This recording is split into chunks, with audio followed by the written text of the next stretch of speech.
How Barack Obama won the U.S. presidency.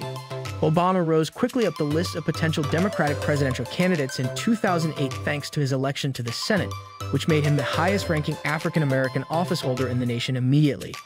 He also received attention for his convention speech and books. The reprinted Dreams from My Father joined the Audacity of Hope on the bestseller list. As a member of the Senate Foreign Relations Committee, Obama spent his first year in office in a low-profile manner, concentrating on building his support in Illinois and visiting other countries to demonstrate his expertise in foreign affairs. He then spent much of 2006 giving speeches to audiences across the nation and considering a presidential run. Obama ranked as either the first, 10th, or 16th most liberal senator in the National Journal's annual analyses of senators' voting records in the Senate.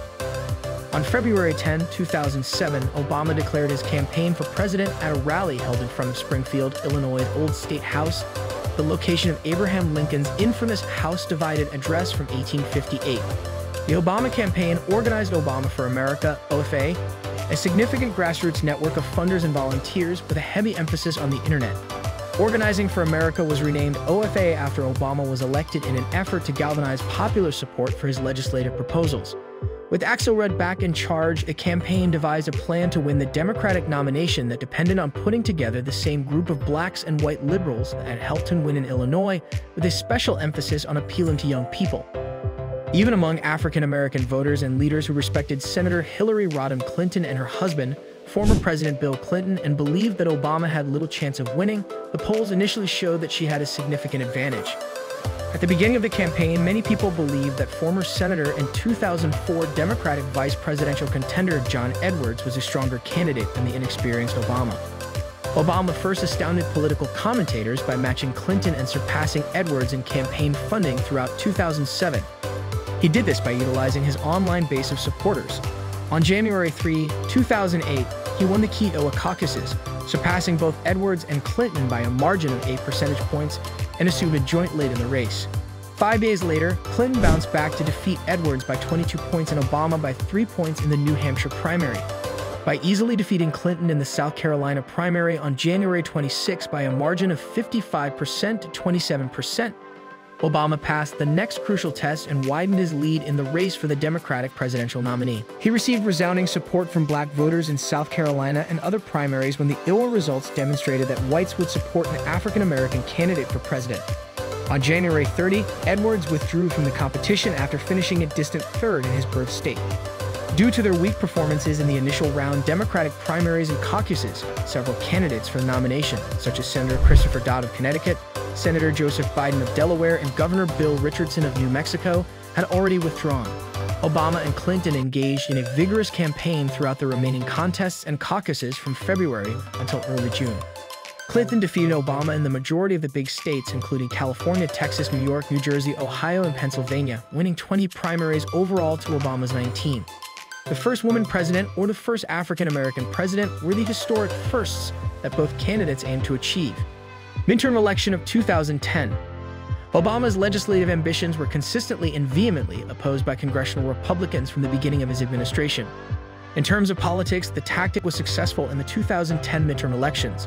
According to Minnesota's Democratic Senator Al Franken, their bumper sticker has one word: no. It says on our bumper sticker way too much. Continued on the next bumper sticker, it also states, many voters rejected the president's claim that the American Recovery and Reinvestment Act had prevented unemployment from rising further higher in light of the consistently high unemployment rate he inherited when he took office. Voters who were happy with their health coverage kept worrying that Obama's healthcare reform proposal will raise costs and degrade the standard of medical care. Even while participation among Obama's main supporters in 2008 young African-American voters declined, the emerging grassroots conservative Tea Party movement fueled a spike in Republican voter turnout in 2010. In the Senate, the Republicans picked up 6 seats on Election Day, cutting the Democrats' advantage there from 18 to 6, or a decrease of 6 seats. In order to take control of the House with a 242 to 193 majority in the 112th Congress, the GOP gained 63 seats in the House of Representatives. The president and the leaders of both parties were persuaded to take action on a number of significant issues during the post-2010 election lame duck session of Congress because they were confident that divided government, a Republican House, and a Democratic Senate and President would prevail for the remainder of Obama's first term.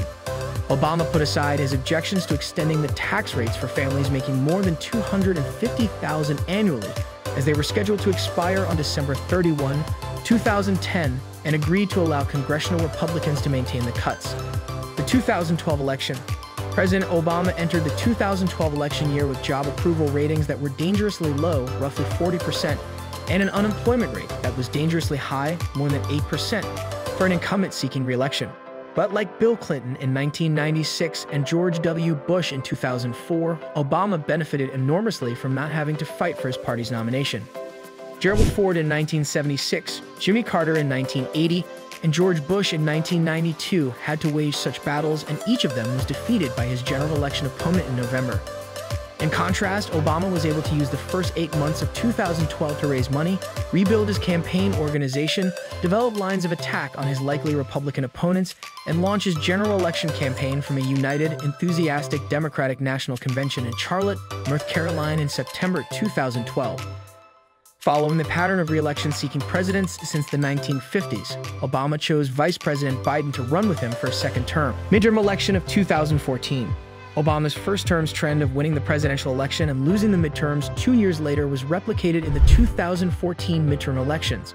Similar to 2010, voter turnout in 2014 was significantly lower than it had been in 2012.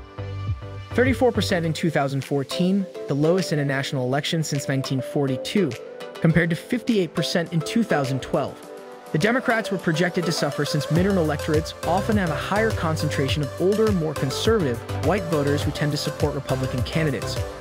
Democrats held 21 of the 36 seats up for election in the Senate in 2014, and 7 of those seats were in states that Obama had lost to Romney, adding to their disadvantage in those races. Postscript on the 2016 election.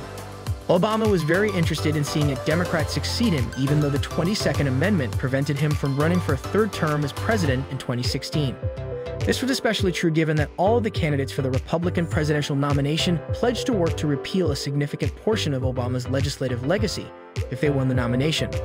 Obama did not officially support either of the leading candidates for the Democratic nomination, Hillary Clinton or Bernie Sanders, but he openly favored Clinton as the most electable candidate and privately advised Vice President Biden against running for office out of concern that he would alienate Clinton's supporters.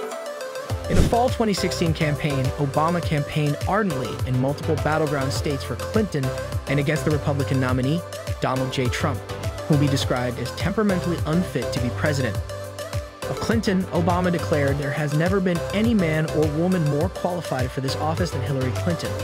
2 days after Donald Trump won the election, however, Obama met with him at the White House, publicly told him, "We now are going to want to do everything we can to help you succeed, because if you succeed, then the country succeeds." That's it for today's video. Please like the video and subscribe to the channel for future